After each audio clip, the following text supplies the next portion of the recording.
Episode in the sun. Yep. Still at Goodwood, different course. Same result. No hole-in-ones and still a rubbish golfer. I'm excited for today though. HardHats OG, an early adopter of the HardHats model. Not only did they test the model after about a week of being with us, and we'll probably get on to that. Yeah. Really appreciate the support. So today we have got Colm Doyle. I'm Colm Doyle, owner and director of NCD Group services. We're an electrical contractor and a smoke ventilation contractor serving London and surrounding counties all the way from down to the south coast, but we'll pretty much cover the whole of the UK for the right project. Well, we've played golf before, mate. We've tried. We've tried. We've walked on a golf course together. We've walked on a golf course together and we've dug divots, filled in divots. I'm hoping with all the time that I've invested in it, my swing might have improved a little bit. I know Danny's has. I know Lewis said it hasn't. Pick it up then, mate. Yeah, Let's show us yours. See the hole-in-one that they've all been looking for. That isn't the first time it's happened. Third time lucky. Told you, it was down on the range, wasn't it? He was good down the range. We all say that. Fine, came out. Look, we know you as Colm from NCD, but that's not always been the case. So did you start out as a Sparky? Served the time as a Sparky when I left school. I actually started before I left school, finished my apprenticeship and been self-employed since. Was there like any thought process into going into the electrical industry, or was it a case of you knew someone who was looking for an apprentice? Cause Honestly, don't know. Sort of was like always school wasn't my thing. I sort of decided when I was about 14. Kind of the school helped me decide, because when it come to GC or A-level handouts, I was not selected to fill in an application form, but I still left with 11 GCSEs, so it wasn't that. It was just I'm more hands-on. University didn't really interest me at that stage. There was the time I toyed with thinking about maybe going on to be an architect, so it was always sort of construction based. And then being from Ireland in the countryside, it was either you ended up as a tradesman or a farmer. both rubbish in the winter, so. Dan, it's a common theme, mate, isn't it, along clients and construction alike, that academia isn't probably the preferred route when they come out of school, so they tend to go into a trade job. Yeah. Realise they're actually good at that. Rather than being shit at homework, they're pretty good at getting stuff done. Homework was never really an issue, but like I didn't do any revision for GCSEs, wasn't into that kind of thing, but I was good at maths. My dad was good at maths and he hammered that into us, and it pays now because I love Excel formulas. You know. Just quickly, how did you find the transition from being on the tools to then being in the office and being the boss? Because we were all right. We at school, like, I don't mind doing admin and paperwork and stuff like that because my brain is driven that way, and you're quite similar. But how did you find it, that transition? I'm very organised and very detailed, very structure driven. So moving from on the tools to filing and paperwork and admin and stuff, that wasn't the challenge. Probably the challenge come with managing people, which I think just everybody, everywhere who's in any kind of a leadership or business owner management role, just... Especially in construction, because you can't pay people to manage other people because the margins are so tight. You need people to go and make you money to pay for themselves. I think as well, we're a really odd generation, because we've gone from our parents who were very old school, and you'll see this day to day. You touched on an MD that you spoke to earlier, and we still see it when people want to see the whites of your eyes, to the more like the juniors now, the millennials, the Gen Zs, whatever you refer to them as. Well, we're millennials, the Gen Zs, where there's a little bit more, it feels like, entitlement. Yep. You're brought up in this school, but then you have to try and manage in this school. You have to manage this. Yeah. And And there's a huge disconnect. Absolutely, it's completely different, and that's, you know, a lot of business is still done, especially in construction, on the old school way. It's trust. Trust will get you far further than anything else. That's built, like you said, people want to see the whites of your eyes. You know, your back's against the wall and the shit's hitting the fan. If you're hiding in the office doing it over video call, or you're standing on site covered in dust head to toe and in a white shirt, that speaks more volumes than sending shitty emails. This is the next challenge. Hit a golf ball. Don't look.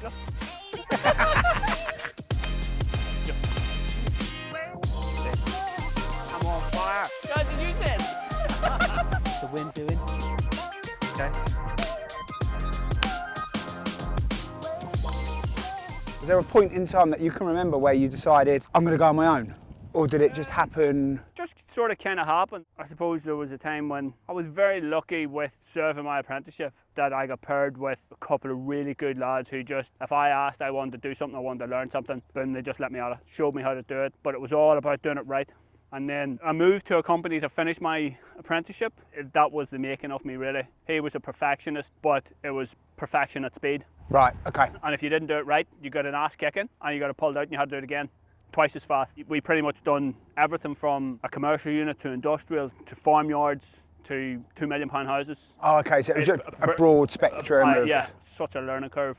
And then I ended up working for him for about 5 years, and pretty much I was the lead guy then. And how old were you then? 18, 19. Wow. And then I got an offer in London and over I came. So did you have anywhere to stay? Or just No, literally... they actually didn't, no. Landed in the Stansted and got the train down. I ended up staying with my mate for 3 nights. So was your plan always to stay? No. Wow. Tired we're going to Australia for a bit too, and then... Realised maybe you'd have the skin for it. Probably not. So should we go and tee it up? Let's do it. Come on in. Hole in one.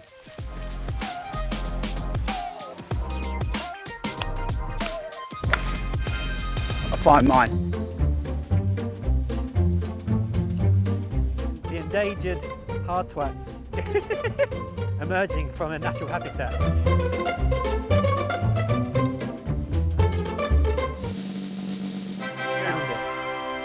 One thing I've picked up about you over the, 4 or 5 years probably now we've known each other, is that you've got a real attention to detail. And you touched on that earlier about how your mind works and how you've set the business up. But so can something like that set you apart from your competitors? Yeah, it can, I suppose, but when it becomes 90% of the work that's being won at the minute, the most important factor is price. So when we do go into the detail as much as sort of maybe we do, yeah, somebody's going to pay for it somewhere along the line. So I'd rather not win the work than it cost me 100 grand in 12 months' time. That attention to detail, and I suppose that brings in where you find either scope gaps or you find non-compliance, or some people are just happy to price and go, yeah, well, that's what's on the drawings, and then fight it out in 12 months' time. And it's crazy because like Dan and I, we've got, every business has a number of suppliers, but we get most of ours now, Dan, from LinkedIn, don't we? That's how we know each other. I like to get to know the people that I'm working with, and you can do that quite easily from consuming content, as we know. For you, there must be such a fine line between keeping that continuity of projects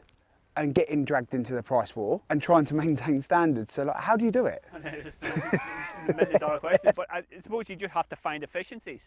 Run as lean as you can without compromising quality, but it comes with, we're very hot on our quality control. Like now at the minute we're doing an apartment scheme in North London, and the quality is set out from the start. So there's a benchmark done, then that's the sets the standard. We do QAs as soon as the apartment's done, we QA it. But it's going digital was a big driving force behind that efficiency with us. So you've adopted some technology within the business.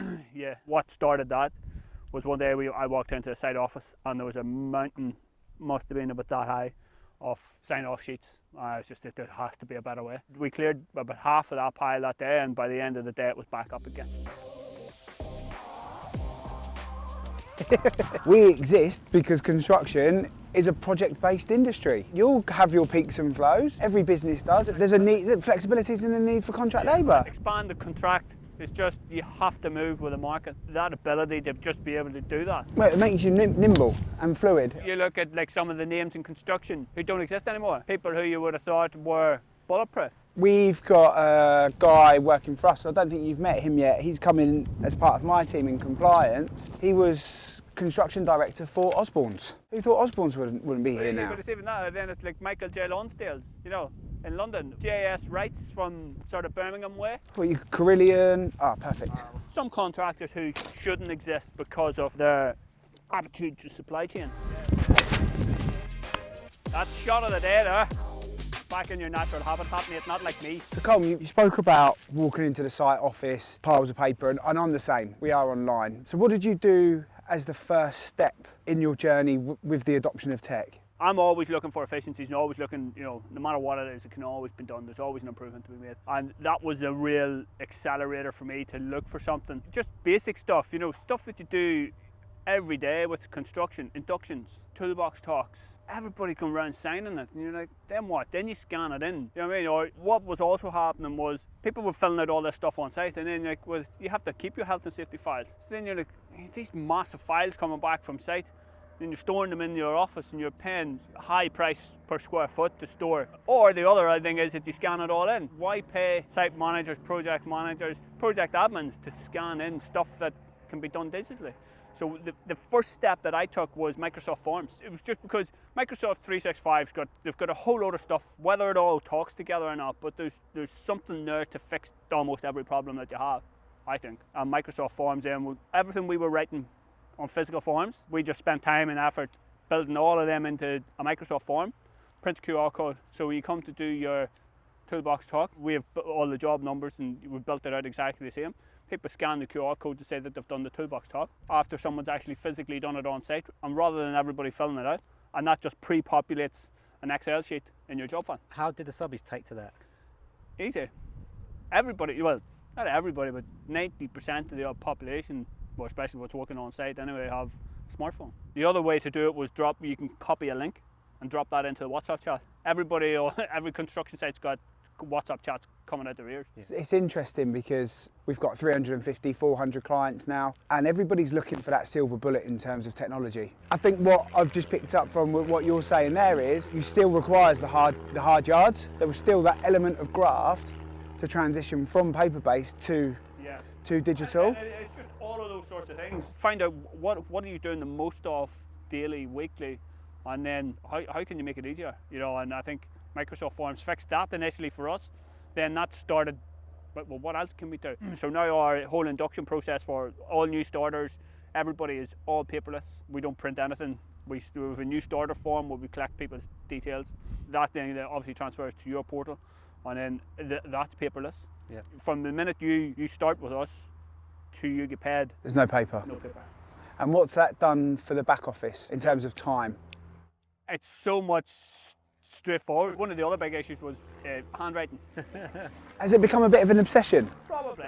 to try and adopt the tech? So that's what's led us on then to the more and more we looked, we found an app called Insight. And what does that do for you? Everything that needs to be done on a project, all reporting, commercial instructions, day works, progress reports, fit out trackers, QA, sign off sheets. So pretty much then anything that we had, obviously if you do a stage handover or an acceptance, we've taken what we had as PDF forms, made them PDF fillable, load them in, so you've still got your own branding, it still looks like a form, and that just goes into their app, and then you can send it for digital signature. And I suppose for the battle that's going to come when trying to get valuations Well, approved. this is it then, and we sit, because what used to have to happen, we used to have to go around and get stuff signed, and then we were printing stuff off, bringing it back. Monthly applications then become, a massive paper-based thing. Now we can just sit, run reports from the office. And nobody can argue with it. I suppose you've got evidence. That, and it's pictures, reports. The best thing about Insight is it's user-friendly. If it's not user-friendly, people won't use it. If it's not easy to understand, then these people won't adopt it, and as soon as you get friction, it causes more problems. Yeah, because then you're paying for a piece of software that nobody's Nobody's using. and then you end up back doing it Yeah, paper-based, just doing it for them. chasing your tail anyway. Is that remote control ball again? That's it. The wee man in the bushes there. No, that's Dan. Although we're driven by technology, a lot of our stuff is still very manual. How does the customer receive it? It's all about seeing. I don't ever want to come away from, and we say this all the time, Dee, don't we? Like, we'll never come away from that human interaction because what we do is such a sensitive thing Yeah. that it requires it. And every business is different, no matter how many people say, oh, I just work like my mate up the road. No, there's commonalities, but everybody's different. Yeah. Those nuances are the 1% that make it count. Yeah, Like you just touched on you using a digital app. Have to refer to that in the contract because it gives context behind why you're using it. Yeah. As long as there's the genuine business reason, which you've just shown there is, it's fine. Yeah. So we will always require that, but there are so many things that we do throughout the year that can be automated. Yeah. But I don't want to do all of the hard work in automating something that's not quite right and you have to redo it. But that's the only way you'll find out. Yeah. Meant to do that. Another day, mate. We were just saying then, mate, as we're walking up, the challenges we're finding in our business at the moment in trying to perfect processes, and then at that pivot point where you bring in the automation and technology and when's the right time to do it. I think we're quite similar in the sense of we're leading from the front. Automation tech is the right way to go for the business because of what we've just said. But how have you found it with bringing people into the business, them having the same mindset as you? Because we can't do it all on our own. People is the hardest part of business. Getting paid in construction is probably up there too, but people is the hardest thing. I think probably this past 4 to 5 years it's become even harder. I think there was a harder work ethic 10 years ago. Why do you think that is? COVID? I think that's accelerated it. There's the sense, as we touched on earlier, was the sort of Gen Z sort of thing where a sense of entitlement. People want 400 quid a day for, turning up. Yeah. I want £200 bonus to stay to 4 o'clock. I have a job. Yeah, finding people is, you're not going to find people with the same mindset, and you have to hire people to fill your weaknesses. Yeah. So much of it is attracting the right people and retaining the right people. It's a never-ending challenge. With the adoption of insight, Yeah. do you think that has helped retain talent though, or bring in a different mindset of people? Because it helps align the mindset on site. Well, when we're asking for stuff to be done, it's not a laborious task. Again, it becomes user friendly. If it's easy to use, so that definitely helps. But that's very site driven. But then it also translates into the commercial side, where it's making the QS's work easier because he's not scraping through scraps of paper and WhatsApp messages and stuff, and it's all there as an audit trail. yeah, so it helps on that. Probably filters through a long way through the business. And I suppose as well, you probably attract a different type of person, because there will be people who are still old school. Whiteboards are still yeah, old school still, it's not a bad thing, but you just have to adapt. At the end of the day, we're in construction, it's still hands-on, it's still manual. yeah. Shit still needs built. You can't do that working behind a computer screen all day, you know what I mean? But again, it's an important point on technology. Crap in, you get crap out. Yeah, and we're finding that. Yeah, as you grow, add more processes, more. You think it's streamlining it, actually it knocks on something down the line, and it's so hard to get it so slippery that it flies through. Yeah. You always need shepherds of the data to check that, like you say, shit's not going in, because ultimately the end result's going to be shit. Yeah. What we're finding, and I'm sure you're the same, because you start with your forms and actually you implement that quite easily, and then you think, right, okay, we'll do something else over here, but then they become intertwined, and then you add something in, and suddenly you've got this spider's web. Yeah, you have processes. To be, you have to be very, very defined on your process and what's doing what. Yeah, and that's kind of where we're at the moment, isn't it? One thing we started to do and was building like SOPs, and it was like some generic stuff, and I found that when I was taking on site managers and project managers, and they're like, oh, how do you do this and what do you do, and we didn't have it documented. So what I just done one day was, when we hired someone new, and they're like, right, well, how do you do that? Right, well, let's just sit down and write it down. Write it down. Not everything, but there's like 3 or 4 of the key repetitive tasks are now documented, and if someone asks how you do it, just. But you've also created a standard there as well. Yeah. There's that benchmark, which is Because important as one well. of the things that bugs me is documents not being named the same. You could get of application 6, and then it's named in a different format for application 7. It's like talking to another me. Yeah. You've redeemed yourself, Dan.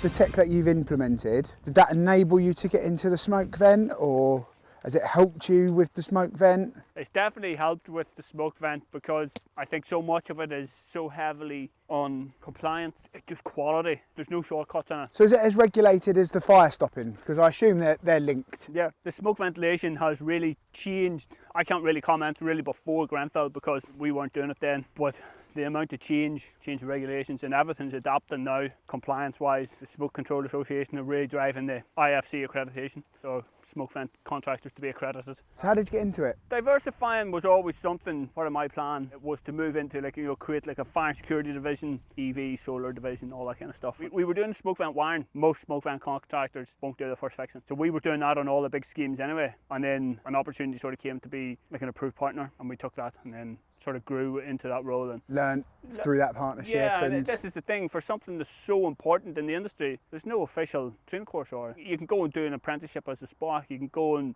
train on fire alarms, virtually nothing for smoke vent. It's just fucking madness. Didn't know that. So how do you do it? How do you get into it if there's no pathway? A fire alarm engineer background or an electrical background, because that's pretty much what it is, and then there's a whole other level of then design and compliance, right, which then comes with fire engineering courses and stuff like that. So do you get involved in the design side as well? So I can imagine that's where the liability sits. Yeah, yeah. At the end of the day, there's an element of the design that we have to do, but there's also an element that we can't control, which is, architects design the layout of the buildings. They say where the stairs are going. We're working on projects now where we're doing design and working drawings, and CFD is a big one. And what's CFD? Computational fluid dynamics. Simulates a fire and then proves that the proposed solution will work. So it's like a testing? Yeah, computerized testing, yeah, before. So replicate a model of the structure in a 3D model. And then, all digitally? And then start a fire in one of the bedrooms. That's cool. It is cool. Construction will evolve with tech in that. Yeah, well, that's like a CGI in a bloody film. Been in 3D and always been in construction for a while, but again, it's like so many 3D models, it's crap in and you just get crap out. It's quite clearly, mate, you've got some good stuff going on. Yeah, Yeah, there's a couple of good things in the pipeline. But look, we know each other from LinkedIn, and everybody in LinkedIn has no disasters in their world. But you're a construction business. We know firsthand some of, not disasters, but the issues that you faced as a business owner. But what, money's a big one. Money's is the main topic of conversation between every contractor. It's not isolated to us. Everybody, the money is the single biggest problem. Is this subby bashing thing? Subby bashing still exists for sure. Okay, because sure. we hear about the subby bashing thing, but then we also hear about using subbies long-term thing. We know the long-term thing is a myth. No, The subby- no. Subby bashing's definitely not a myth. Right. Definitely not a myth. And unfortunately, there's still contractors and companies and clients out there. They just think it's okay to bully smaller companies and just push unnecessary shit downhill. I think everybody has to have a level of accountability on their shoulders. I think with modern construction, what they're just trying to do is tie you up in, stupid contract clauses, uncapped liabilities is for one that, we had 100% LEDs, 100% of our contract value on LEDs in a contract. It's just Because I didn't really understand it until Alan came into the business, and he's given me some quite good insights into it. They refer to the contract with the client as the main contract, right? Yeah. And then they will tie people into the main contract without them seeing the main contract, and you can take on the liability of all of the individual trades. It's crazy, Dan. links back to the main contract is obviously, look, there comes a point, it depends where you sit in the supply chain. You can't do business without taking risk. Of course. But it has to be proportional. You can't have £1 million of LEDs uncapped liability for a 50 grand order. It could be a 500 million pound project, and one order could be 100 grand, and you could be tied into The liability of the whole a project. 50 mil contract. New people coming into the industry, they take risks, don't they? It's all fine. It's all fine until The liability sits with them. yeah, and they didn't know it. And it's all fine until it's not fine. But a lot of people are happy to go bust and pump their supply chain and go in. Well, you had a couple of nasty ones last year, didn't you? Are we talking about nasty projects or nasty subbies? Nasty projects with four projects back to back in 4 consecutive months, which ended up costing us 345 grand. If you're working off of a 15-20% margin, Yeah. you've got to go and turn over 3.5–4 million quid just to get that money back. And if you're doing 7 or 8 million, how are you going to increase your turnover by 50%? It's insane. Aim a foot to the left. I'm going that way. That's enough. Should have listened. This is the money shot. Wrong green. So how long have we worked together now? Dan, you'll know this better than me. 5th, isn't it? 5th. Is it 5th year now? Yeah. So what was it that made you reach out? I'm sort of kind of person, like I said, organised and having the I's dotted and the T's crossed, and I suppose there's always a risk. Yeah, we could have just continued to risk it, but yeah, just having to protect, not just for me, but for the subbies working For the us. subbies as well. Coming from that and being on the receiving end of a bit of shit, fighting for money and just everything that can go wrong with actually being a subby on the tools. I think you're right as well, because people just see it as fix this whole revenue HMRC employment status problem, but you can set the boundaries between you and them around who's responsible for what, and then everybody's clear. Like, It's fair. it's fair. You And know what the rules of engagement are, rather than, well, I'm sorry, I'm not paying you for X, Y, and Z, and where was that agreed? I think a common theme throughout this whole conversation, and what I've got to know from you today, mate, is that you like to set benchmarks and have accountability, and you've got it in all areas of the business, so why not have it with the subbies as well? Yeah, and I think but probably before we reached out to yourselves in 2019, we were close to 100 people before we sort of met you. And then obviously COVID happened and shit hit the fan and the whole world went upside down for a bit. But we had 3 massive projects on, and between the office staff and subbies, most of it all just self-employed guys. I think there was, I want to say it was either 82 or 92 is a number that sort of sticks in my Yeah, head. and that's a lot of Did you have people any to manage. contracts in place between you and the subbies at that point? Yeah, I'm pretty sure we did. I think I remember you having one. Yeah, and it was Not shit. It wasn't great. No. But at least, you know what I mean, there was something. It just There was something. It just and But no doubt, knowing you as we do now, it covered probably more the commercial elements, not the HMRC bit, which is about 3 tests, etc. 100%. Yeah. Look, you've got to have both sides of the coin, and well, we saw from the project in York. It was a very, very quick test, wasn't it? Yeah, I remember the phone call from Dan. It was like, "Hi mate, yeah, Colm's called, subbies put a claim in."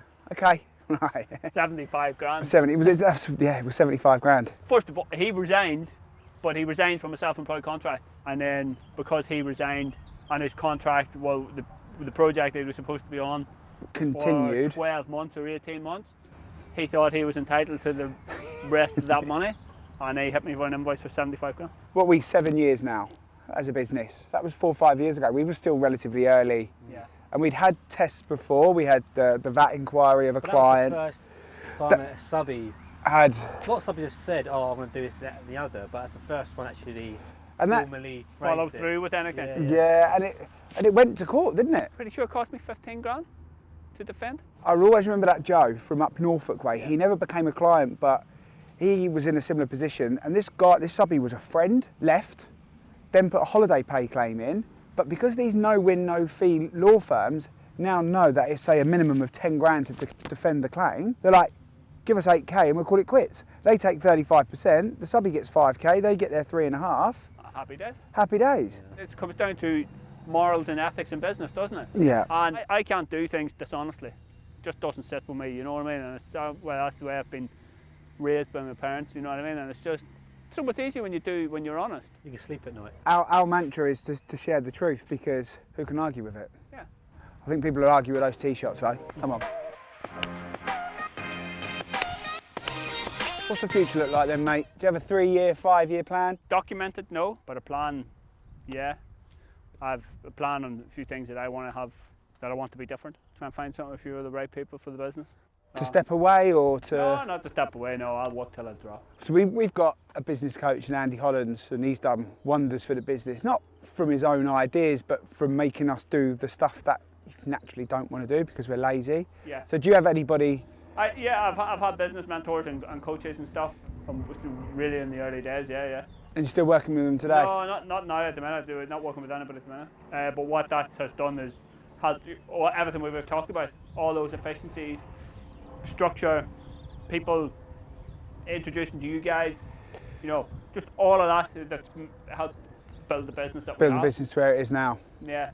You mentioned before you had, dozens of subbies. Is that the plan to go that big again, or you a taste of that and it's not for you? It's kind of, yes, eventually go back to that, but on a much sort of different model than what we did before. But I think with the smoke ventilation install wise, it's more of a higher value material against labour packages. You can do a lot of work with 6 to 10 guys, you know what I mean? And you always hear that more subbies doesn't mean more profit. No, that is, the main goal. It's profit, but profit's a swear word in construction. Yeah, no one can make it.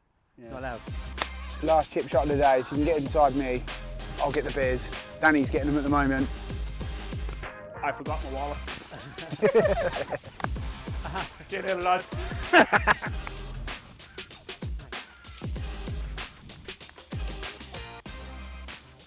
So mate, thanks for coming on. Yeah, If any watchers want to find you for advice around smoke ventilation and electrical installation, where can they find you? LinkedIn, probably the best place, or you can get on our website. Which is? Hot stuff 80. No, that's the email address. NCD Electrical Ltd.co.uk. Right, Colm Doyle. Perfect. Thanks for coming, mate. Thank you. Thank you, mate. Bye-bye.